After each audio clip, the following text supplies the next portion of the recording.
As a fan of Ninjago, I've been in a very awkward position lately. On the one hand, I absolutely love Ninjago. I love the world, I love the characters, I love the art direction, the designs. Ninjago is something that I've always kind of lived and breathed ever since I was a kid, so it's something that I like coming back to time and time again because I enjoy the aesthetic and the world so much. Ninjago is also intrinsically linked to a show canon that's been running for 12 years now. And this is where the problem arises. Because as much as I enjoy collecting and building Ninjago sets, I absolutely hate what the canon has become. About a year ago now, in my video 2022 Year of Ninjago Baby, I said this: there has never been a better time to be invested in LEGO Ninjago right now, and I will convince you why that is now. Now is the time to buy Ninjago stocks. Now is the time to get invested. Now is the time to get on the grind. With the benefit of a year of hindsight, I can safely say that this guy was full of shit. The latest season crystallized, pardon my French, was a giant pile of hot steaming ass cheeks, and it's going to affect pretty much every season going forward for at least the next few years. It's not something I'm interested in anymore. Which leaves me in an awkward position because I do still want to enjoy the world of Ninjago, because again, it is something that I love so much and is generally a very aesthetically pleasing world. But that's the problem, I can't spend hundreds of pounds and give up a ton of my personal space in order to have odes to seasons that I borderline hate. This is why I've had an appreciation for Ninjago Core recently.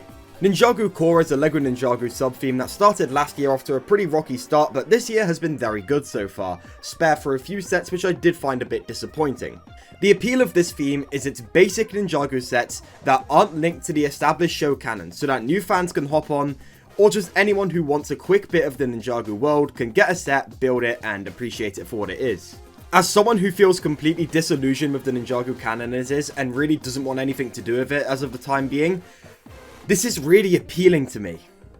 What I love about Core is it's so disconnected from the Ninjago canon.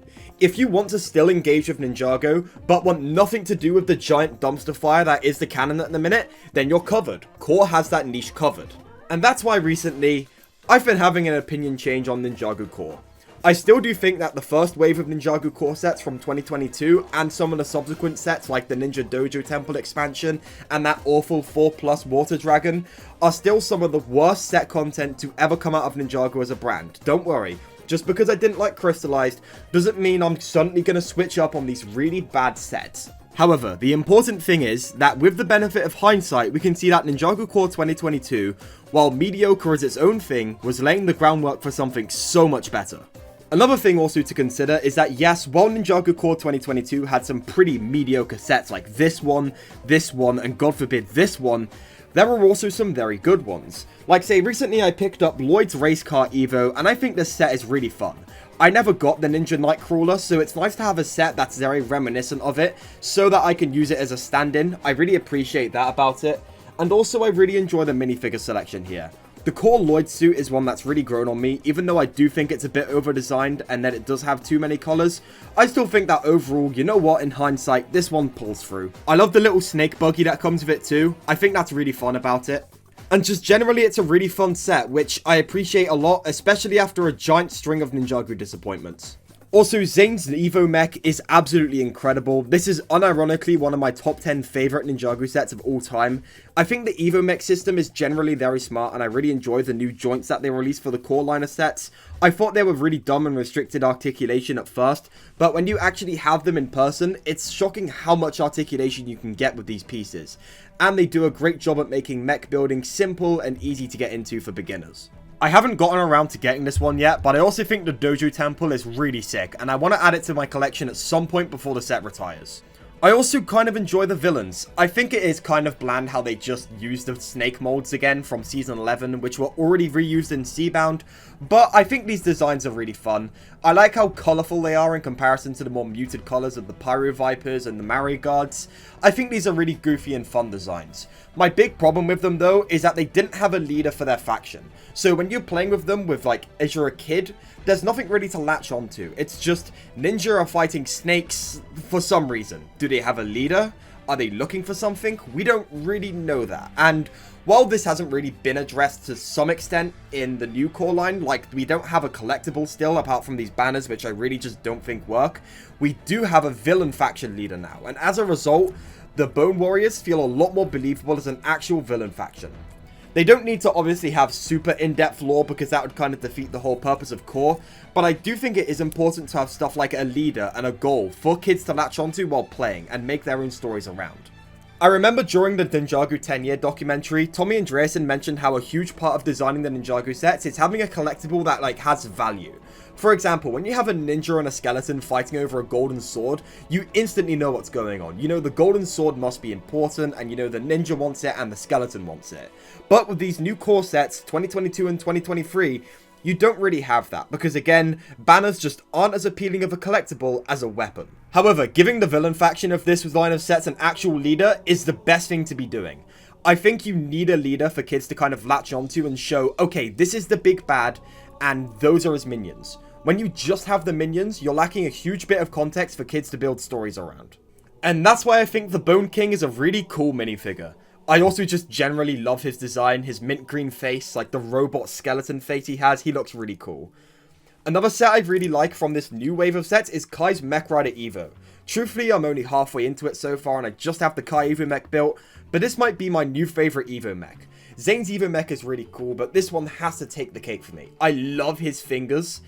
They're really, really well-made fingers, and I don't know if this is a new mold, but I think it is. But they look really cool, whatever the case. I also love this armored look they have for him. I'm really excited to build the rest of the set because it looks really cool, but what I have so far is really good. A set that I did find kind of disappointing is Lloyd versus the Bone Warrior Mech Evo. They're still alright mechs, but I think Lloyd's especially just feels kind of half-baked to me.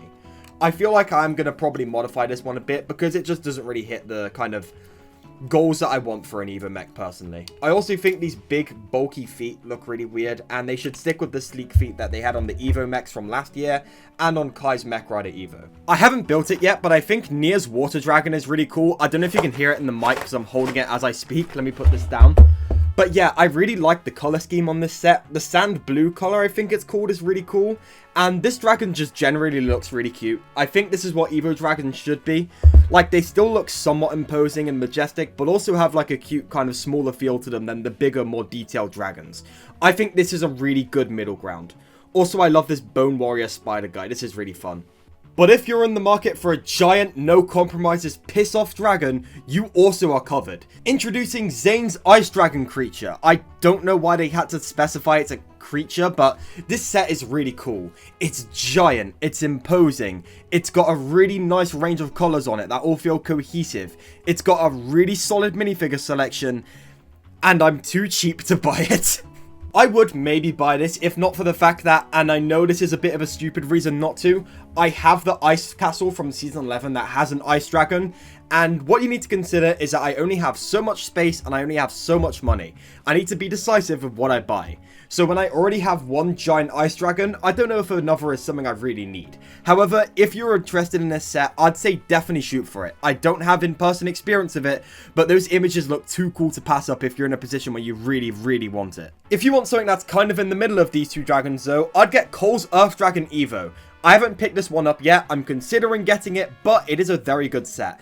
I love how it kind of calls back to the Earth Dragon from 2011. I think that's a really fun like reference to its body structure. And I also love the Bone Warrior guy again. These guys just have really fun, wacky designs. I really love how he just has giant spider legs. I just think that's really cool. Now these smaller sets aren't really for me because I have the minifigures in them, but I really love this small Kai set and the other J-Jet. I think they're really well built little sets that offer great value for money, and if you're in the market to get the core J or Kai minifigure, these are excellent ways of doing so. See LEGO, this is how you make cheap and accessible sets that are durable for play, that are accessible to small children. Unlike whatever the hell this was, this is that same idea done right. The last set I want to cover here is a set that I absolutely will never buy, Jay's Titan Mech. Now, the reason I say I'm not going to buy this isn't because of the quality, because this set looks absolutely incredible. The problem is I'm just not really into big mechs, they're not my thing. However, as far as big mechs go, this Evangelion looking thing is so damn cool. If you're in the market for a new hulking giant Ninjago mech, this should absolutely be on the top of your list of options. And that's all I want to talk about really. I really like Evo mechs. I've really grown attached to core, especially given the actual Ninjago canon has went down the toilet.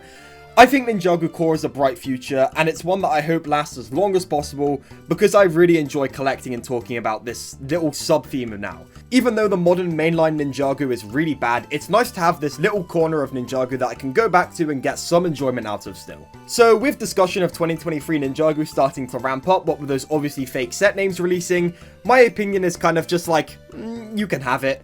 I have my half a decade old Ninjago seasons and Ninjago core sets here, I'm perfectly fine with this.